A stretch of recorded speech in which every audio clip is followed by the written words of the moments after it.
What's up YouTube, Dale here from Zephyr Wargames, and today I am bringing you an update to branded Despia Shaddoll.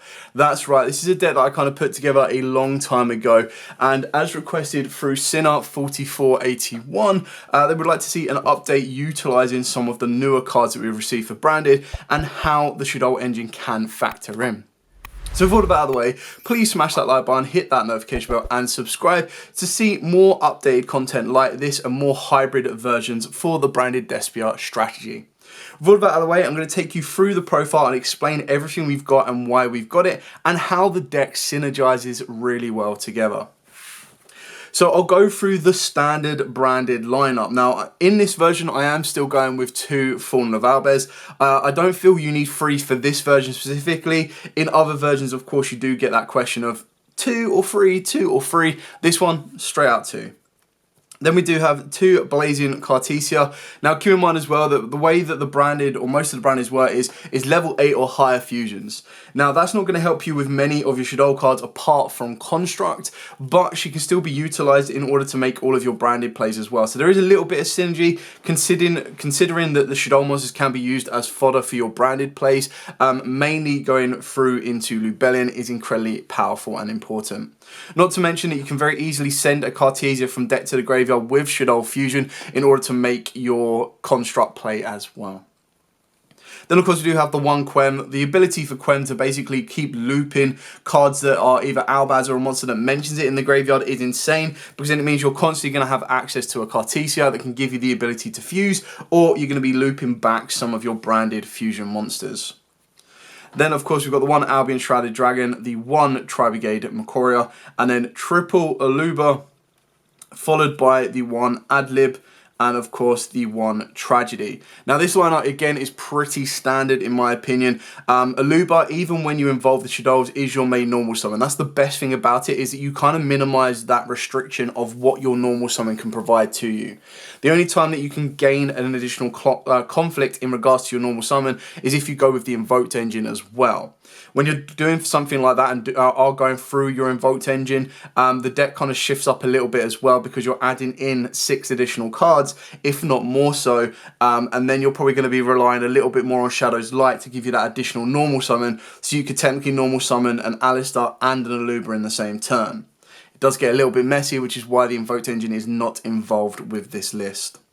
And then finally, we are still using the 2 Bestials. You can cut them if you want, that's entirely up to you. But when you're going through the deck and kind of utilising big boss monsters, direct access to Branded Lost, keeping in mind as well that Branded Lost will also protect your Shaddoll Fusion as well. Obviously, Shaddoll Fusion will still lose to an Ash Blossom, but can you just imagine going second, open up Branded Fusion and Shaddoll Fusion? Like, your opponent just will not know what has hit them, which is absolutely insane. Not to mention as well that the Saronir can be very useful because you do have quite a few light and darks. You want to avoid banishing your Shaddoll monsters off of the Saronir, because you kind of want to be using them to either go back into the graveyard or be banished with your Shaddoll trap card that's going to be allowing you to basically fuse during your opponent's turn. So that's where it gets even more important. On top of that as well, through Shaddoll Fusion you can send Bestial Lubellion, so it means you can save it and not have to send it off a Branded Fusion, or should your opponent stop your Branded Fusion and you still have Shaddoll Fusion, you're still able to send Lubellion, go into Construct, and through the back of that you are able to build into a window should you want to, and should you decide to play the L Shaddoll Fusion as well. Again, it really comes down to your personal preference and your playstyle and how you kind of want to make the build work. There's a lot of different synergies with the deck, which is what makes it so incredibly fun and so incredibly powerful, but it all comes down to like creativity, personal preference, and everything else like that in order to kind of get you over the mark and really kind of show you or allow you to experiment with the deck as well. So now we'll start moving on to the Shaddoll monsters, which gets really spicy, which is always nice to go with. So with the Shaddoll monsters, obviously what we're going to be able to go with is we're going to be able to utilize any that you want. I've chosen to go with Schemata, Dragon, Beast, and the 1 Genius. The reason I've gone with the Genius is because if you were to go Shaddoll Fusion and your opponent's built up a board, and you go Shaddoll Fusion and go into your App Cologne will give you an ability to negate, and your Genius will give you the ability to negate as well. You could play Shekanaga if you wanted to, but ultimately I feel that because we're playing such a low count of Shaddoll monsters, it's not going to be as consistent to negate. If you were looking at the Shekanaga version, honestly, I really do like the Go Second fossil Shaddolls that Joe came up with a few years ago. I think that's really, really fun because basically what you do is you utilize stuff like Shaddoll Fusion to give you a double negate in the form of App Cologne and Genius, or mainly Shekanaga plus Genius, and you also get a search off of sending Hedgehog. So you send like Hedgehog plus Genius, which gives you a negate, and then you add off of Hedgehog to the hand, and that will then basically set you up with a beast in hand, so that if your opponent does any monster effect, you can negate it and then get an additional draw off the back of it. Really kind of cool deck, and the fossils are really fun to play as well, because then you get a 1 card. You can even actually, I think like the ideal play is you activate Shaddoll Fusion and you can send, rather than sending Genius, you can also send any Shaddoll monster and then you send the Fossil Warrior, and that's how you start triggering off your effects to get to your fossil cards, which is really insane. For the reason I've gone with these 4, you can also, if you want to, add in Hedgehog, Aerial, or Windy, depending on how like much involvement you want the Shaddolls to be. The issue with having so many Shaddolls is your hand will get really, really cloggy because you don't really want to see any Shaddolls in your hand. If you do see a Shaddoll in the hand, then you're going to want to start utilizing it as discard fodder. Keeping in mind that if you do discard it as cost, it will not trigger its effect. They only trigger if they're sent via card effect, which is why it's not as utilized.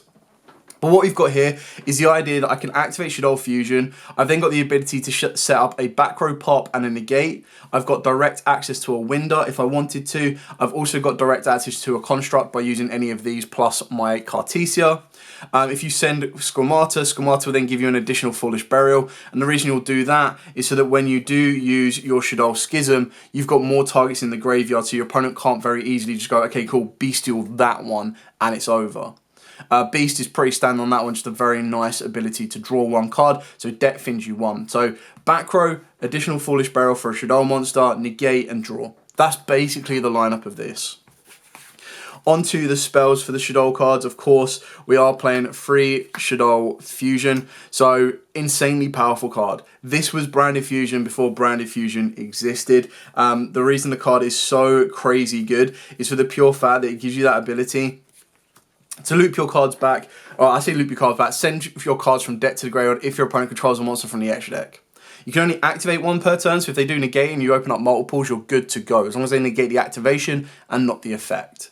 But the idea is when you're playing 2 power plays of spell cards that technically go in second, do not require materials in the hand, it just really screams to your opponent, negate me now.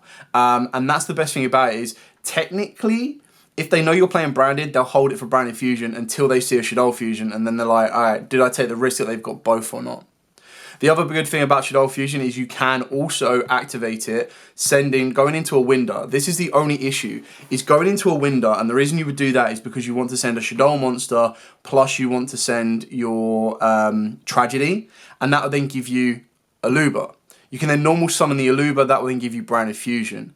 The issue at that exact point is, unless you get rid of the Aluba and the Winder, your next summon of Lubellion ends there. So you do need to be very, very specific. You would possibly, in that case, need to use Branded Fusion to use the Winder in order to get into a Mirror Jade, which is cool and all, but you ideally don't want to be sending your Tragedy off of this unless it's the only card. And if you've only opened up this and your other 5 cards cannot lead you to your Branded play, then the deck isn't really performing the way you want it to, which is why we're only going with the free and we're not going into stuff like the Shaddoll Fusion and clogging ourselves down with more Shaddoll monsters. The final Shaddoll card is, of course, the one Schism. Schism is insanely powerful. A lot of people always question this when, like, for example, if I just have this in my deck, and they're like, how do you get to it? Well, the synergy is, and it's also good that you're already playing Nadir Servant, is the fact that you can activate Nadir Servant, you can send App Cologne from your extra deck to the graveyard, and then you search out Quem. On resolution, your App Cologne will then allow you to add Schism to your hand and then discard a card. Yes, you're locked out of the extra deck, but the idea would be that you can discard the Quem technically if you wanted to, or you can discard any other card, and then you're going to be able to set the Schism, and by that point, getting to this lead up, you should have access to a Dark and at least App Cologne in the graveyard, meaning that if you flip the Schism during your opponent's turn, you banish the App Cologne as Shaddoll monster, and then any Dark monster in order to give you a nice Winderlock. So the idea behind this is you're able to kind of build up a board that you're going to end on stuff like Mirror Jade, Winder, And then you also have the ability during your opponent's turn, should you be dealt with all of the Winder lock, or they negate your Winder or anything like that, you can activate Branded in red, use the Winder as material, and that will allow you to upgrade into something like a Dracus Tepelia, or even upgrade into a Guardian Chimera. So whatever threatens your board, you then get to deal with. And it's just another card that can really cause a huge amount of issues. Obviously, if you wanted to play this at its best and most competitive, you could arguably say that Winder is doing the same job as a Nightmare gimmick puppet, but not as effective. So that is another route for you to go down as well. This is just to kind of show you a very nice hybrid version of the deck. I mean, I've already shown you in the Nadir Servant that we're playing at 3 just because it gives us other access. So you've now got 2 ways to get your app clone. You can hard summon it, or if you go first, you can actually Nadir Servant, send it, and you're good to go. I am also playing Duality. Now, Duality doesn't really have any synergy with the Shaddoll monsters themselves. It is more so just to be able to cheese out Dragoon and dodge hand traps through your Lubellion, Albion, and going into Sanctifier Dragon. Sanctifier Dragon does have a little bit of synergy, as long as you have summoned Winder correctly, technically you can bring that Winder back, which is really kind of cool. So if your opponent does imperm it and then you use it as fusion material and you have Sanctifier on the board, or heck, you use it to get into Sanctifier through one way or another and you've got it in the graveyard, then obviously you can bring it back. Now, keep in mind, Sanctifier requires a light spellcaster, which isn't the end of the world because, of course, you have Cartesia, but very easily, Cartesia plus Albion, it gives you Sanctifier, and then you can bring back a Shaddoll that your opponent might have got rid of. Triple Branded Fusion. The other reason for Duality as well, actually, is the recycle of your Light and Darks. So it's just a way of being able to loop back your Shaddoll monsters, because we are only playing 3 in the extra deck. So being able to utilize those as your Light in Construct or your Darks in Winder and App Cologne gives you the ability to recycle them, so that even if you did go down the Nadir Servant route and you recycle them, you can still go down the Shaddoll Fusion route as well. Then, of course, Triple Branded Fusion. Can't wait to upgrade these to Artis. It's going to be very, very expensive, but definitely worth it. Triple Branded Opening. Again, pretty straightforward and simple on this one. Just like the extra summon of an Aluba or a Quem, just can really, really speed up and accelerate your plays. Triple Fusion Deployment, Cartesia and Albaz. Foolish Burial. This has synergy between the pair of them, because obviously you can Foolish Burial a Shaddoll monster, you can Foolish Burial a Lubellion, a Tragedy. You've got plenty of options. 1 Branded in red, and then finally an upgrade to Branded Lost in Super coming soon. We have the 1 Branded Lost. Now, the best thing about Branded Lost is the activation of your cards and effects that include an effect that fusion summons a fusion monster cannot be negated. Shaddoll Fusion is exactly what that does. So it protects Shaddoll Fusion, which is really, really nice. Yes, of course, it can still get ashed, but if a lot of people are so used to this in Branded and like, oh, it only protects Branded cards, quite like everyone thought that Meltdown was like only protecting Meltdown or like Invocation cards, it's like, no. Lost protects both. I have great synergy. And that's where, if you really wanted to put in El Shaddoll Fusion, it's one of these great ones that you can set this and activate it. I just felt that the consistency for the Shaddoll cards wasn't enough. Yes, you could very easily Winder this. And through some of your plays, what you've got to kind of keep in mind is, in the Invoke strategy, you're not locking yourself into fusions. In this strategy, you are locking yourself into fusions, so it's not as easy to get the Shaddoll monster off the board to add back the cards you've sent to the graveyard off of Construct. So you do need to keep that in mind, that you're going to want to be using your Construct as your fusion material for as many of your monsters as you possibly can. Disappointingly, it's a fairy. Yes, you could play Branded in High Spirits. That's where you do get a little bit of synergy, because it will allow you to discard your Tragedy to send your Construct from your extra deck. But I didn't really see the need for that in this build. And the final card is, of course, Retribution. So now I'm going to take you through the extra deck. So the extra deck is pretty straightforward on this one for the Branded stuff. 2 Mirror Jade, 2 Albion. I decided to go with Titaniclad just because it had a bit more synergy with Construct and, of course, with the App Clone. We can't do anything with Winder because Winder is 22, but it just was one of them cards that, rather than me having to go through a Albion and banish the monster, I can actually utilize it to spin it back, send it to the graveyard, Branded and Reddit, you name it, to get into a Titaniclad. Becomes a fat stack, and I also get the send off of it. We've got the 1 Sanctifier, plus this is obviously another target that you can Duality Sanctifier into. But we've then, of course, got the 1 Sanctifier, because you do need a target that you can Duality off of your Albion or, of course, your Lubellion. Sorry, not Lubellion. Lubellion goes into the darks, and then your darks go into your lights. So it just gives you an option to dodge a negation on your Albion to get you into the Sanctifier Dragon. So it's kind of given the balance, not to mention you can loot Window, which is really, really nice. But it is a card you could cut, and one card that I cut for it was the Quinteris. I also did cut the Rindvrum. But I quite like this because I like the idea of sending this off a Mirror Jade, and as long as you leave an Albaz in the graveyard, you've always got that floating threat. If your opponent forgets about the graveyard, you banish this, and then you bring back Albaz, and you're going to contact Fuse off. But I felt that the issue was, if I'm going for a Winterlock strategy of the deck, that as soon as I Winterlock myself, that card's not going to be anywhere near as useful, because as soon as I banish that summon back Albaz, that's it. That's my one special summon. I'm not doing anything. So the cards come off of Dust Dragon will of course be Lulu Walif and the one Dust Dragon. Dragoon, obviously you're only going to be able to cheese this out through duality, so it's one of the ones where it's like, okay, if I don't like the consistency of trying to get to this, then I'm going to change it up. You can put Dark Magician back in to make it a little bit more consistent down that route, but ultimately, you could cut it if you want to. It's just to have the access to the boss monster, whether you need it or not. So yeah. And then, of course, you've got the one Draxtapelia. That's probably the best synergy between everything, because it requires a Dark Monster and a Fusion Monster, which, of course, your App Cologne, your Winder, and, of course, your Construct all fit that requirement. One Guardian Chimera, and then for the Shaddoll cards, the one App Cologne, the one Winder, and the one Construct. You could, if you want to, make this more Shaddoll focused. If you were to, like I mentioned, you've got Shekanaga, you've got more Constructs, more Winders, more App Clones, entirely up to you. I feel that this is the base minimum you need to be able to play for your Shaddolls, because the Construct probably has the best synergy between all of them. Being able to send your Cartesia, or of course your Lubellion, does give you that extra access to not have to waste them on a branded fusion.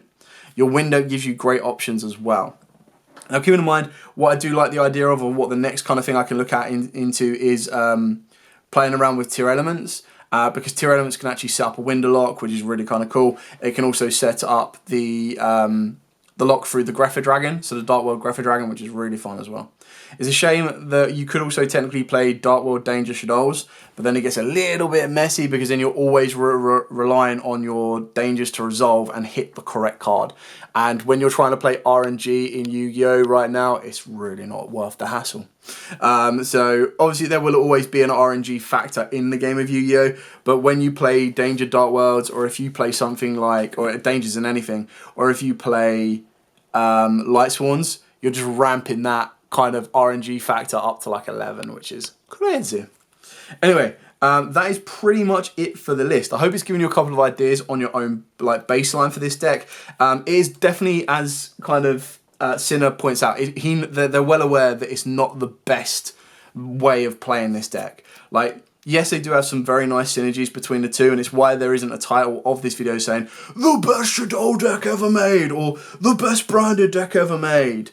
Like, I keep your expectations realistic. It is a fun deck. It definitely does have a lot of power plays, which is kind of cool. And the fact that you can utilize both main deck utilities of Shaddoll Fusion and Branded Fusion make it that one step cooler. But keep in mind, this will not be dominating a YCS or a high meta event anytime soon.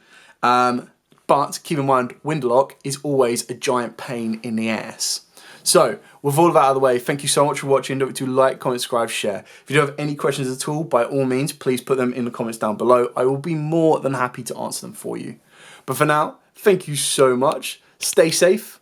And of course, happy dueling.